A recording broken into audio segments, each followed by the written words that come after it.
We should see the parable of the talents as a foundational principle, that it is a mandate to grow everything in our lives. Now, in the parable, the master is going away, and the plan is that he will return at a future date.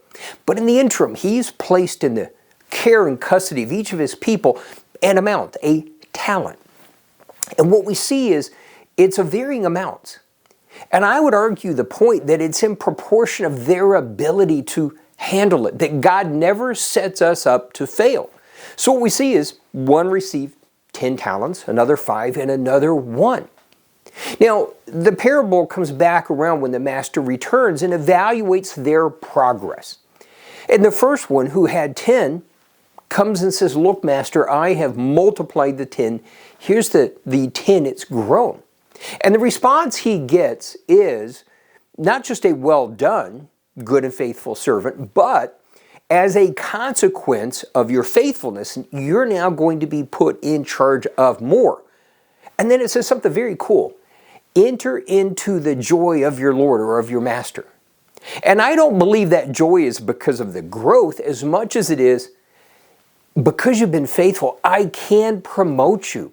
Think of a parent's joy when their children do well. That literally God is saying, I'm so proud of you. I want the ability to promote you. Now we see the same with the one with the 5 talents. Again, they had multiplied it. Enter into the joy of your Lord and receive your promotion. But then the final one.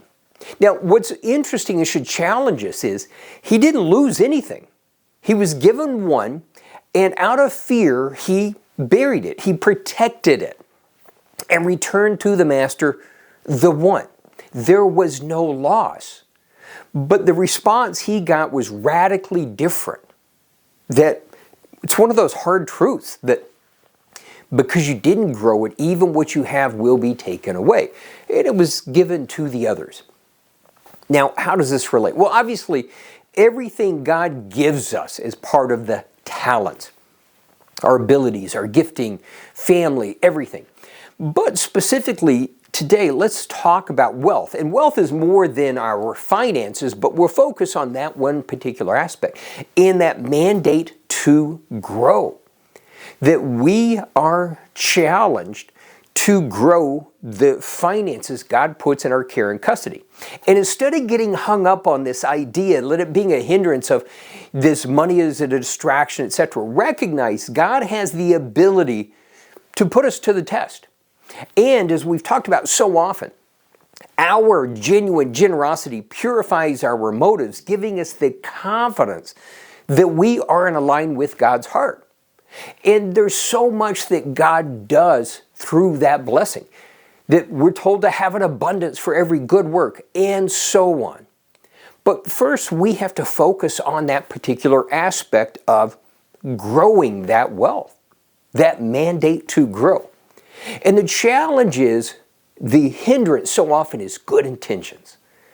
And what we see is people recognize the need, and they have the great intentions that one of these days when, fill in the blank, this happens, then I will be able to put some aside. I'll be able to work on growing it. And the reality is, wherever we are, it's one of the great lessons, and people debate this with me, but trust me, this is foundational. It's not the level of income, but it's what you do with the income that makes all the difference. And people will debate that, saying, well, if I had greater income, it would actually be easier. And I would argue, it really isn't.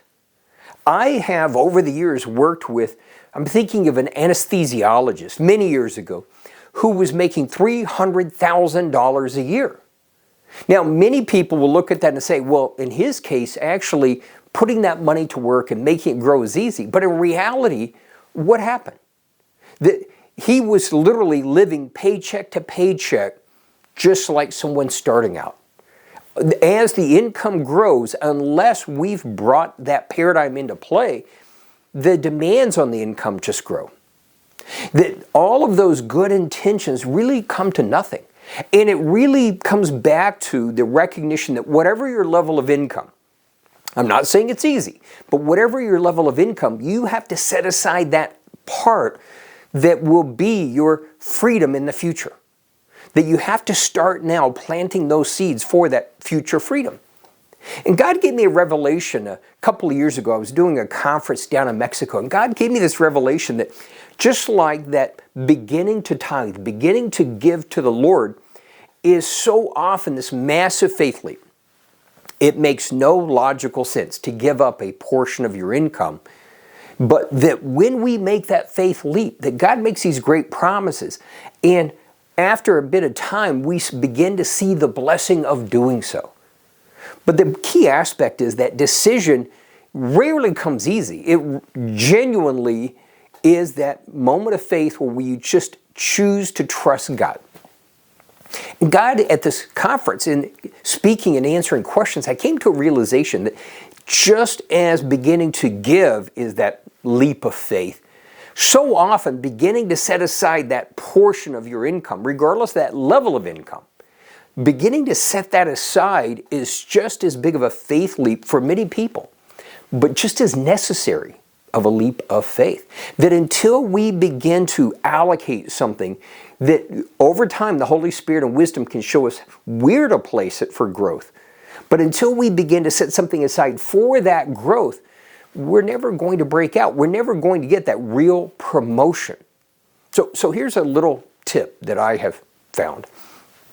See, cash is something we spend, and people think of their earnings, their money, as part of their lifestyle.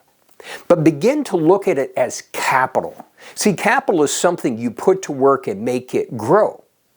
Now, the beauty is, I'm a firm believer in that we should have a piece that is just for our fun, our enjoyment.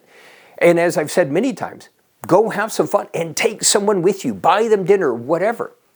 But that comes out of that aspect of freedom. And that's part of that faith, is recognizing, trusting that God, as I begin to allocate part of this capital for future growth, as I set it aside and it's not part of our lifestyle, it's that faith, that confidence that God will make everything else work, and that you will continue to have many levels of generosity, not just giving to the Lord, but sharing with others. That there would be that abundance, that it would overflow. But over time, that aspect, that capital that we've set aside, that's your future growth. That over time, beginning to apply wisdom, being led by the Holy Spirit, and beginning to find opportunities that will bring radical transformation. And it's something we need to see in this day and age, that we would break the cycles of the world's systems. But it all starts when we recognize that mandate to grow.